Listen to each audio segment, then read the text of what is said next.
जय श्री कृष्णा। आइए सुनते हैं होली भाई दूज की यह कथा। धार्मिक ग्रंथों की माने तो भाई दूज वाले दिन यमराज अपनी बहन यमुना के घर जाते हैं।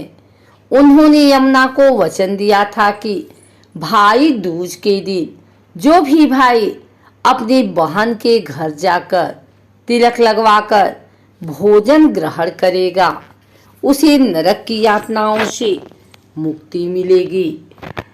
वर्ष चैत्र मास की द्वितीया तिथि को होली भाई दूज का पर्व मनाया जाता है।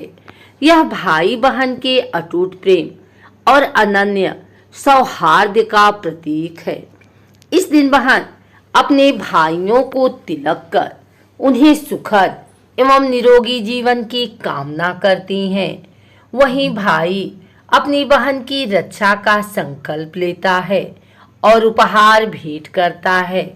धार्मिक ग्रंथों की माने तो भाई दूज वाले दिन यमराज अपनी बहन यमुना के घर जाते हैं। उन्होंने यमुना को वचन दिया था कि भाई दूज के दिन जो भी भाई अपनी बहन के घर जाकर तिलक लगवाकर भोजन ग्रहण करेगा उसे नरक की यातनाओं से मुक्ति मिलेगी और यम का भय नहीं होगा।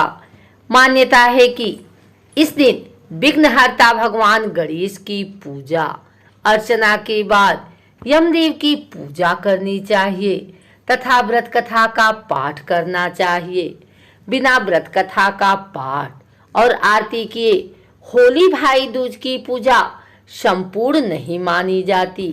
ऐसे में आप होली भाई दूज की कथा सुन सकते हैं। आइए सुनते हैं होली भाई दूज की यह कथा। होली भाई दूज को लेकर एक कथा काफी प्रचलित है। एक नगर में एक बुढ़िया रहती थी। बुढ़िया के दो बच्चे, एक बेटा और एक बेटी थी। बेटी की शादी हो चुकी थी। एक बार होली के बाद बेटे के मन में अचानक अपनी बहन से मिलने का ख्याल आया और उसने अपनी माँ से बहन के यहाँ जाकर तिलक कराने का आग्रह किया। बेटे के लगातार आग्रह करने पर माँ ने उसे अपनी बहन के यहाँ जाने की इजाजत दे दी। घर से निकलने के बाद रास्ते में एक नदी उसे मिली। नदी ने कहा कि मैं तेरा काल हूँ और इसमें पैर रखते ही तुम डूब जाओगे। इसे सुन वह भयभीत हो गया और उसने कहा कि मैं अपनी बहन से तिलक करा लूं, फिर मेरा प्राण ले लेना। इसके बाद जैसे ही वह थोड़े आगे बढ़ा, जंगल में उसे एक खुखार शेर मिला। उसने शेर से भी यही कहा। कुछ दूर चलने के बाद एक सांप ने उसके पैर को जकड़ लिया। बुढ़िया के बेटे ने सांप को भी यही बताया। इसके बाद वह अपनी बहन के घर जा पहुंचा।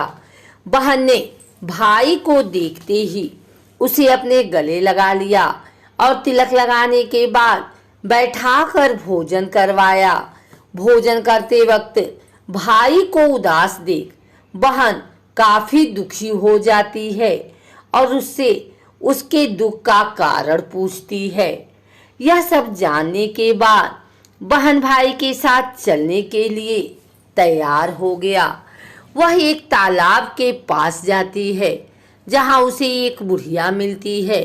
बहन काफी चिंतित होकर बुढ़िया को अपनी परेशानी बताती है।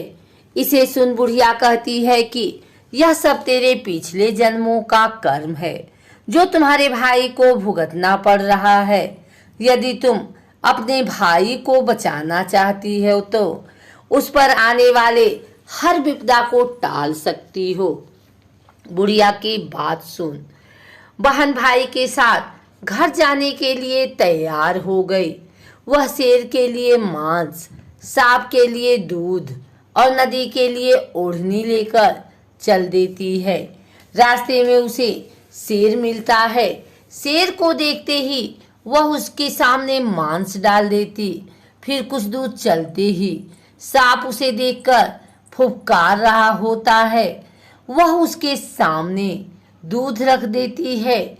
वहीं लड़के को देख नदी की लहरें तेज हो जाती है। वह उसे ओढ़नी से ढक लेती है। इस प्रकार बहन अपने भाई के ऊपर आने वाली हर विपदा को टाल देती है। इस दिन से प्रत्येक वर्ष चैत्र मास की द्वितीया तिथि यानी होली के अगले दिन भाई दूज का पर्व मनाया जाता है।